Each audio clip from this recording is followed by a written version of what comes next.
Donald Trump is melting down and melting before our eyes. Literally, we're watching this guy decompose before our eyes, from the hands to the ankles to the neck rash, the mental failures of this president. I mean, really, the 25th Amendment should have been invoked a long time ago. J.D. Vance, come on, man. That's the only way you're ever going to become president, man. You're not going to ever get voted in. So, to the 25th Amendment, man. You can be president for a week before we impeach you, too. But he had this press conference, or not a press conference, a cabinet meeting. And I'm not going to play you any clips of him because I'm sick of hearing his goddamn voice, and I hope you are too. I'm going to spare you. I will paraphrase what he said, and it will make more sense somehow that way. But he's going on and on about NATO and how this was a test for NATO. This was a test. They didn't come to our defense. And never forget. Never forget. Never forget that the only time the Article 5 of NATO was ever invoked was to defend the United States after 9/11. And everybody showed up to the party. All of them. Most of those countries lost more troops than we did in Iraq and Afghanistan. Some of them didn't go to Iraq. Pretty much all of them went to Afghanistan. Iraq was, as a bullshit war looking for, weapons of mass destruction.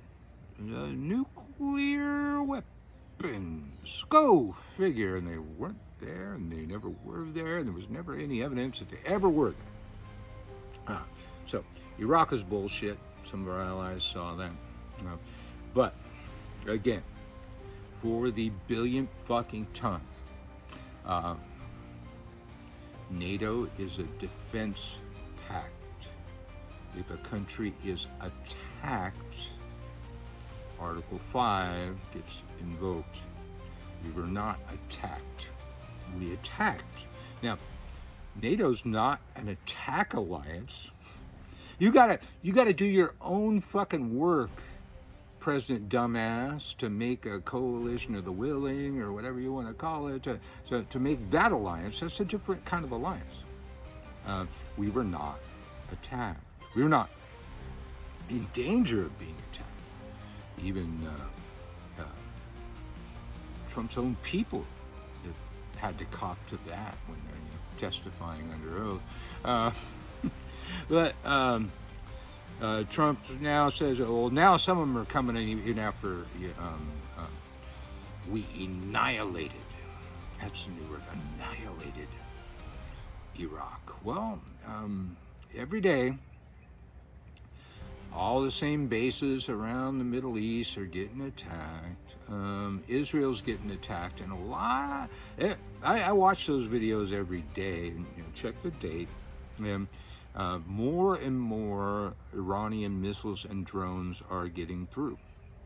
The Iron Dome, as we have heard, is out of ammo. They're running low on ammo.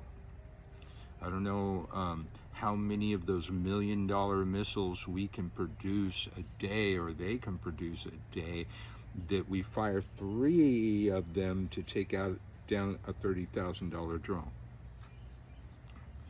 I ain't a math guy, but the math ain't math. We're gonna go broke on this shit. But while we're annihilated, yesterday I made a video of this military base in Iraq, where the Iraqi militias have been allowed by the Iraqi government to attack us back, or counterattack, however you want to say it, because apparently we attacked some of those militias. And what, if you didn't see the story, well, you can go back and watch it, but we have a few FPV drones flying over a military base, our military base in Iraq. Very dangerous place. You think we'd have like our best shit there? Nothing. No air defenses are being fired at these drones at all. Even before one of them takes out the radar tower that's responsible for tracking those things. But even before they took out the radar tower, there's nothing. And I watched it again. It's like, you know what? There's nothing at all. I see no people moving on the ground. I see no vehicles moving. There were two Black Hawk medical helicopters sitting there that were hit. Now, I don't know yet. I'm going to look into it. But New York Times reports that there's 13 abandoned military bases, our military bases, American military bases, abandoned throughout the Middle East. Maybe that was one of the abandoned ones. You know, maybe they just left behind some helicopters. We tend to do shit like that. It's stupid. We left an entire military base and its equipment in Syria, and Russia took it over. So now it's under Trump's watch. So he wants to talk a whole lot about the pullout of Afghanistan. So if we're doing so great, and Iran is begging for a deal. They're begging him for a deal. They don't. I don't like them. Though they don't seem like the begging type. It's a hard sell. It's a hard sell from a bad liar. I'm not buying that at all. But that's the story from the New York Times. 13 abandoned military bases. And our soldiers that used to be at those bases, they're staying in area hotels and operating remotely. I don't know if they're drone operators or how they operate remotely, but that's what they're doing. And so Iran's people on the ground in those countries are searching for them, trying to locate the hotels that the American soldiers are staying in. And when they do, they'll hit those hotels. They'll hit those hotels. That's going to be the next thing that happens, and we'll have mass American soldier casualties. I don't want to see that, so that's why I'm speaking up. Hopefully, somebody get the message, because I really doubt there's a whole lot of air defenses around these fucking hotels. I don't think they took their air defenses from the bases and brought them to the hotels. I think they abandoned the bases because there's no air defenses to defend the bases. This is a clusterfuck, and Sun Tzu is embarrassed at the lack of planning for this war. So it's not doing well. Oh, one more thing. Today, Trump announced that special gift that he got from Iran that showed that the negotiations that aren't really happening are going really well. He said that Iran allowed 8 of our tankers through the Straits of Hormuz. How did he learn that? From a briefing? No. Fox News. You heard that on Fox News. Well, apparently, I don't know who pays these people, but there's people that track tankers. Tracktanker.com or some shit. And they came out and said, well, 8 tankers did make it through the Strait of Hormuz that day. But they were all Iranian tankers. So Trump's little gift didn't happen either. The negotiations aren't happening either. All these things are happening in his head. And there was one more thing. Oh, yeah. And then in this meeting, he started talking about the cognitive tests that he took. They were really difficult. Man, woman, camera, TV. Yeah, they're tough. Yeah. Everybody have a really hard time with those. And then he started talking about his fucking ballroom. Now, all the American people are excited about his ballroom. Dear President Dumbass, We don't give a fuck about your ballroom. Fuck you.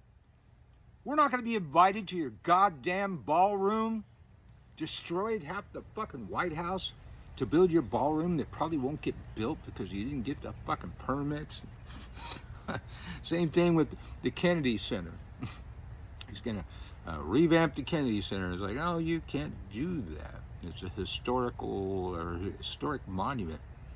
There's laws against you changing the Kennedy Center, you fucking dumbass. We don't care about your ballroom. We're not in the golden age. Prices were high before, and now everything's going up. And the last Trump presidency, I hated his guts. One thing I said to my wife, I said, you know, for all he did, and I hated him for doing it, his policies didn't really ever affect my life.